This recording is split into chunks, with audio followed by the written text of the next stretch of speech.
To the class of 2020. At different points throughout your life, when you looked forward to this day, surely this is not where you expected to be.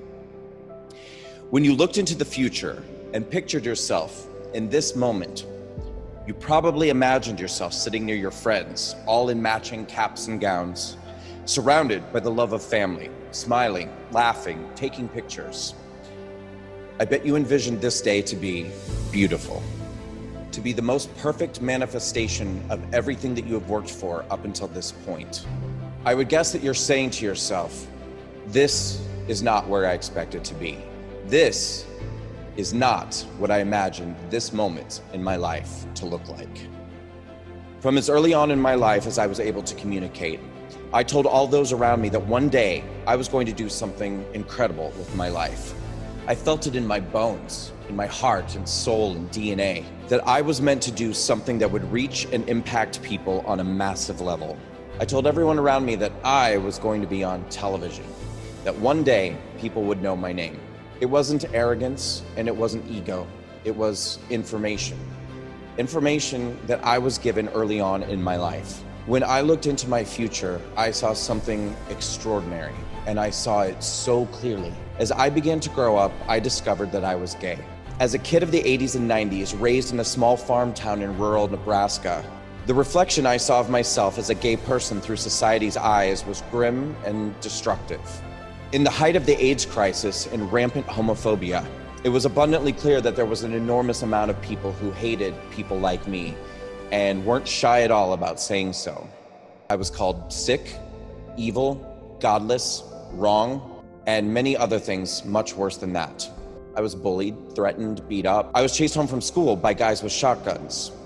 And though fear and survival were dominant themes in my upbringing, I never lost sight or lost faith in what I knew so clearly. One day, they will see. One day, I am going to do something extraordinary. I left home 2 weeks after my high school graduation, determined to go to New York City to become a professional actor and singer. I didn't go to college. I didn't know anybody in New York. I just wanted to escape my former life and seek a new existence of freedom, opportunity, and excess. I wanted the space to find myself and do whatever I wanted to do, while having the possibilities available to pursue my vision of personal greatness.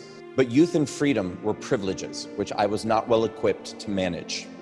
In the absence of sufficient guidance and support, what I found instead of personal greatness was a life of partying, distraction, and indulgence. I went out drinking at bars and clubs almost every night in New York City, and I was having the time of my life. In my mid-20s, I began using cocaine. Casually at first, and then more and more and more.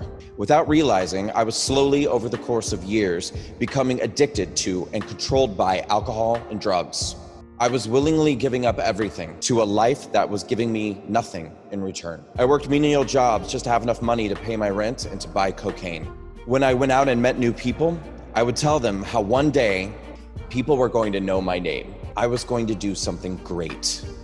In spite of the fact that my life had become aimless, directionless, and thoroughly broken, I never lost touch with the voice inside me that said I was here for a purpose, that I had a destiny that had yet to be fulfilled. I was spending anywhere from $200 to $600 a week on drugs. Eventually, I stopped going out with friends. I stopped trying to audition for shows. I would sit by myself, getting high, and I did this for almost 10 years. I began to see myself as a victim of the world around me. I found justification for blaming my failed choices on others who had bullied me or stood in opposition to me. I took comfort in convincing myself it wasn't my fault that I never really tried to achieve my dreams. And the next thing I knew, I was 35 years old. Every day of my life, I would think about that dream and that destiny I had for myself. I went through my days working low-paying jobs with a pit in my stomach, knowing that I had let myself down. I spent many of my nights getting high, feeling despair, and thinking back to the optimism of my childhood. When I was young and looking forward to what my life would be like at this age, I envisioned that this day would be beautiful, to be the most perfect manifestation of everything that I had worked for up until this point. I thought to myself, this is not where I expected to be. This is not what I imagined this moment in my life would look like. In my late 30s, I watched someone I knew get everything I ever wanted. Through his hard work, resilience, and dedication, I watched him become a successful actor and singer. I saw him enjoy the rewards that come with applying oneself fully to the process of the pursuit of one's destiny. I watched him practice, try, fail, get up again, try, fail, get up again and again and again, and finally the doors began to open for him. I was miserable with jealousy and resentment. And the hardest pill to swallow was knowing that I had nobody to blame but myself. And I began to realize that between myself and the vision of greatness I saw for myself in my future was a deep well of fear that I might stumble or embarrass myself while engaging in failure in my pursuit of my dreams. I was so afraid that I might fail a bit in my journey toward what I wanted that I chose to fail spectacularly while I pursued nothing at all. Failure is inevitable. You're going to fall in life. You will embarrass yourself. No matter what you tried to do, somebody is going to laugh at it and somebody is going to criticize. And it doesn't matter whether you do it well or not, you're never going to get a perfect 10 from all of the judges. So you might as well choose to stumble and fall on your way to where you really want to be. At age 38, I got sober. I joined a 12-step program and began to deal with the wreckage of my past. Although I never lost faith in my belief that I had a purpose to achieve something extraordinary, I had to now look at my life realistically and soberly, quite literally. I was a gay man pushing 40 with no college education, no professional experience, no money, no connections in my life that might give me a leg up in changing my situation. This was it. This was my life and my uncertain future. And many, many times in those early years of sobriety, I thought to myself, this is not where I expected to be. This is not what I imagined this moment in my life would look like. Those meetings and regular phone calls with my sponsor and working the steps of my program of sobriety began to change me from the inside out. Some of the most fundamental lessons I learned that changed my life, I learned there in those rooms. Through the process of sharing my innermost fears, traumas, insecurities, and self-doubts with strangers, I began to see that the inhibitions which plagued me were really not so unique to me after all. Most of the time in life, people are just waiting for somebody else to stand up and be brave enough to say out loud what they themselves are thinking and feeling but too afraid to say. I learned that I might as well speak my mind and speak my truth, because not only does this set you free, but it frees so many other people around you. I learned that there is no such thing as something bad happening to you. Life is happening all the time, all around us. It is only happening to you if you make the choice to be a passive observer. Choose to be an active participant. When you make a choice to participate in the happenings of life, you never again have to fear negatives. Seize them, use them to your advantage.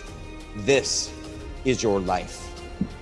Begin to see every difficulty as an opportunity to win. Let every failed employment interview, every lost job be an opportunity to learn more, to become sharper, to be better at what you are today. Use every hand you're dealt to your advantage. This is your life. I learned that there's only one of me in all of time and space. There's only one of you, too. Each of us is here to deliver something to the world that is a unique and necessary expression and contribution. When we choose fear, we block that expression and that contribution. The world will never have it. Never choose fear. This is your life. I learned that to compare is to despair. Don't compare your beginning with somebody else's middle. We all start at different places in life. We all have our own advantages and disadvantages. So keep your eyes firmly on your prize. You're not in competition with anybody else for that. This is your life. When you ask God for what you want, remember you'll always get one of three answers.